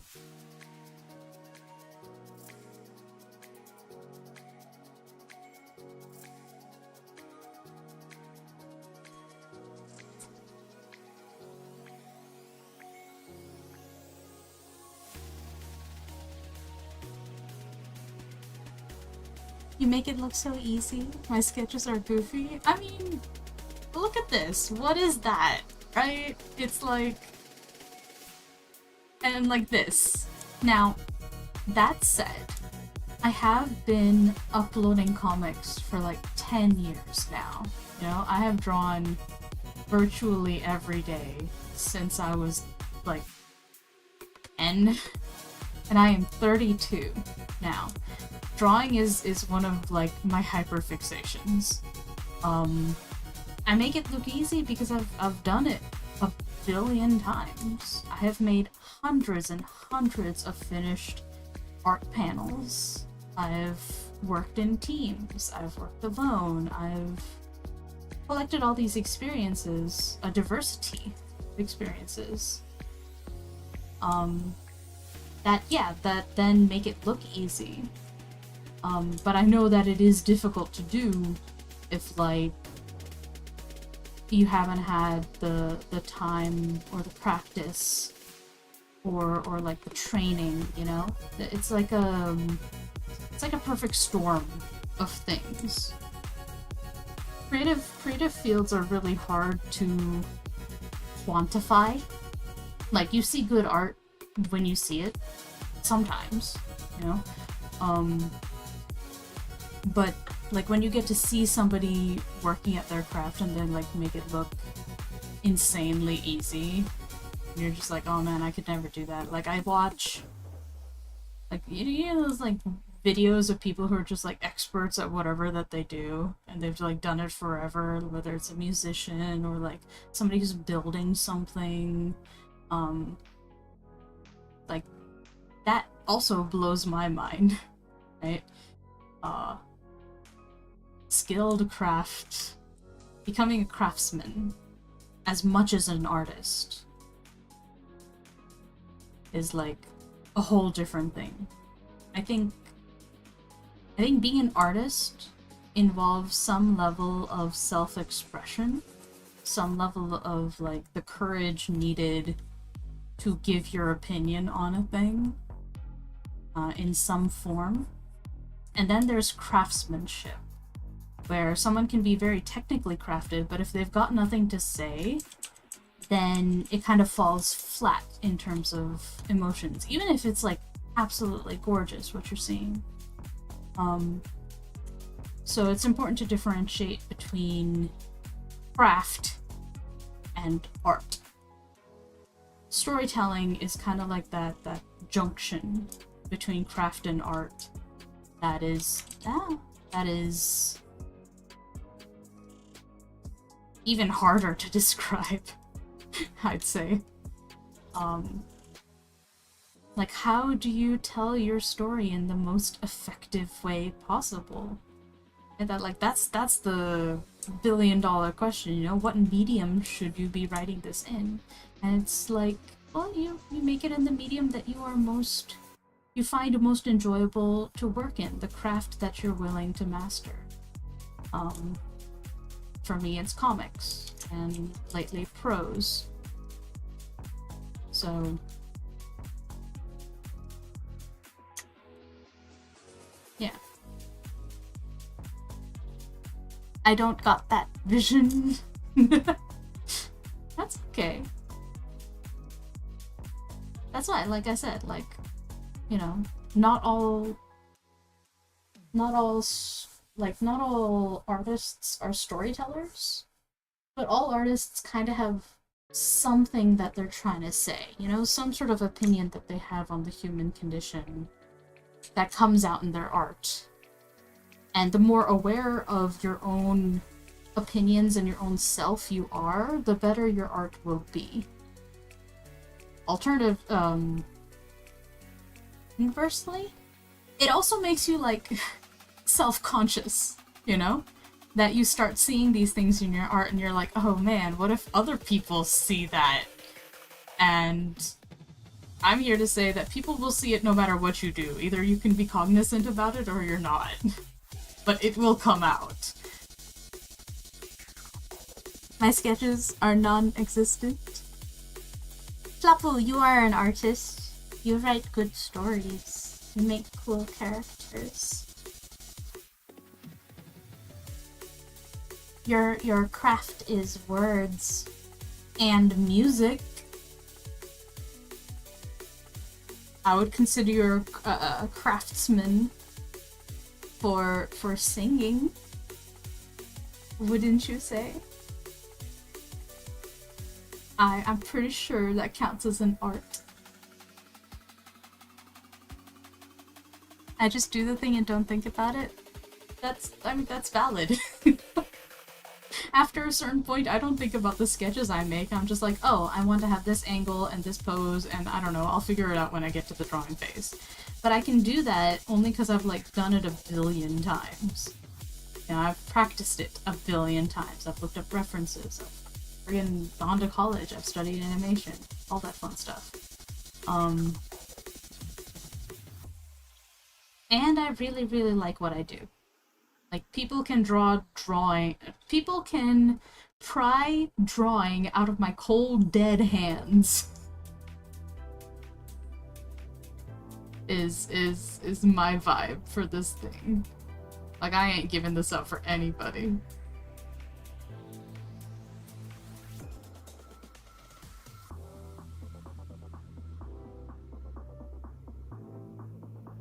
Sure, but not for the singing. Like, that's a craft. That's a skill.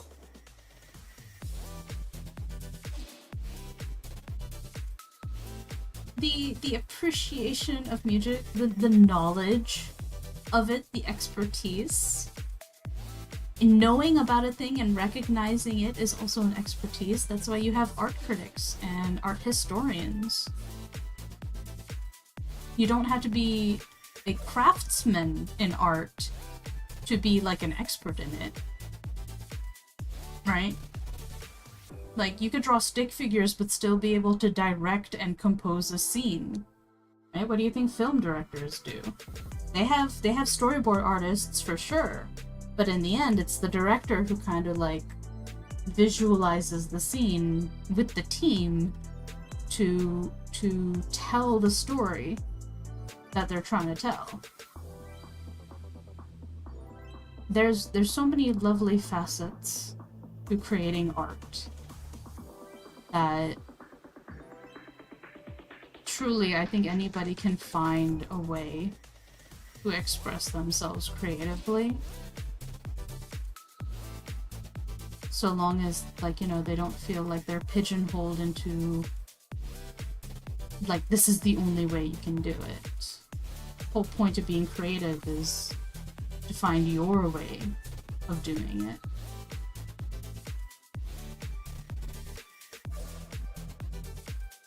That's it. You speak so poetically also. Oh, thanks, Sagi. I appreciate that. I do take a bit of pride in, what's it called? Extemporaneous speech is what it is. Back in college, I took exactly one speech class because it was required, and that was the one course I got 100% in. I was so proud of myself. I think it was like the final project. I got 100% in my presentation. And because I got 100%, or like I like scored 5 out of 5 or whatever on the rubric, I became an example for the next semester's class. Like, they would show the video of me giving my little speech as an example. I did like a talk on the expression and the perception and expression of emotions between genders. And it was based off of a report that I made in HL psychology in high school, studying the difference of how children are taught gender roles and how that affects their perception of emotion as well as expression of emotion between their given genders, and how much it affects people's perception of like what male rage looks like versus female rage and other emotions, as well as how we're taught at an extremely young age what the gender roles are in our given society and what is appropriate and not appropriate in terms of expression of certain feelings and stuff like that. It was a neat paper. I found it fascinating because I've always been kind of fascinated about the differences of that stuff back when I thought I was going to be a psychologist. I'm not good in a clinical setting. Turns out I get really bored. Even with like research psychology, it's not my thing. But the topic has always been really, really fascinating to me. The academic understanding of gender and so on. Anyway, all that to say, thank you. I take great pride in speaking well At least I hope I do. At the very least, at things that I know a lot about. Things that I don't know much about, I'm just kind of like, I'm just like anybody else. But the stuff I've got expertise in, I do hope I communicate that clearly. Knowing about the thing and realizing I don't like modern singers because of knowing, just like I don't like Ariana Grande due to her airy voice. Oh wow, congrats. Thanks, Flapu. Yeah, knowing about the thing and realizing I don't like, you know, how, for instance, for you, modern singers because of the knowing. I also have preferences based on my expertise. The easiest example would be AI art, AI generations, right? So image generations, I have to be careful here. I want to use my language well. I don't consider it art, because art requires a human, like, expression, human control of the output. So AI generations, for instance, really, at first glance, it looks super polished, super rendered. It can look good at a glance. There's no doubt about that. My thing is that the artifacts that the generated images create are like mistakes that an artist who is able to render at that level would never make. No artist who has reached that level of rendering ability would make those kinds of anatomy mistakes. Not really. It's very rare to see. And that's what kind of like puts it in kind of an uncanny valley for me, where if I look at it close enough, I'm just like, no, this looks like crap. It's not for me. And that's because like I know what it takes to like draw well and be deliberate about the choices of... That's not the face I want to make. Speaking of deliberate choices,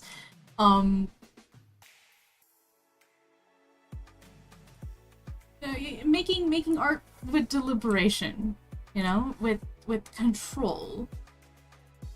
I think deliberation and control is a good sign of an expert craftsman. Like, an expert knows how to do stuff with control.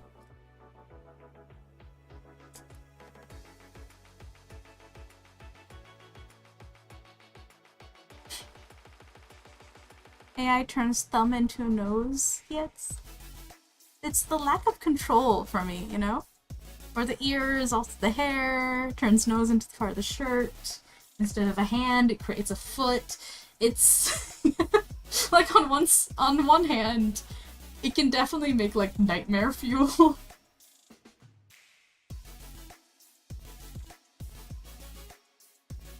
On the other, it's like, even if it can get anatomy right, you know, on the odd chance that it's like trained on a whole bunch of stuff that has the anatomy right, it cannot take direction, you know? It can't do minute fixes. It cannot... Like, I'll start worrying about AI when it can start to take direction in the same way that an expert artist can, or an expert designer. That's when I'll be like, okay, yeah, now we're just eradicating human creativity. But until then, until it has the capacity to actually understand and not just be a pattern-crunching golem, I'm not gonna worry about it. I will simply continue to expand my expertise, because for me, the more people kind of like use generative LLMs and generated pictures, generated words, etc., etc. People who actually know how to write. People who actually know how to communicate.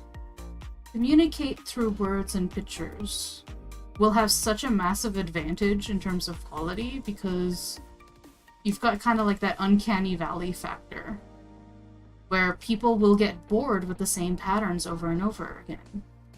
And if you're statistically outputting the average of all of human output, the majority of which is due to the bell curve, the middle of the road, then people will start recognizing the patterns and they're going to get bored with that because that's what people do.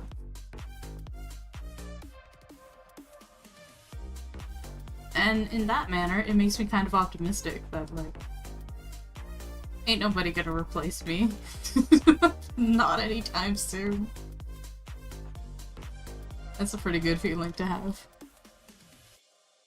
What's Sarah? What time? Oh shit, it's 4. Sagi's just like, Flapu, shush! Oh no, Sagi Bread has head in their hands. They're like, no! Sarah realized it's the end of work time. I hear the bell whistling. Union rules, Soggy. I need to get rest. I must rest my muscles. Gotta make sure I'm not overtaxing my arm because I'm turning into an old lady. We're preventing repetitive strain injuries, my friend. And see what I left you? What? Did Flapu give me something? Wait, what did you do? I don't see anything. I read the post earlier, actually, when I was taking a break, and I made the conscious decision not to reply. I did my work instead. You should be proud of me.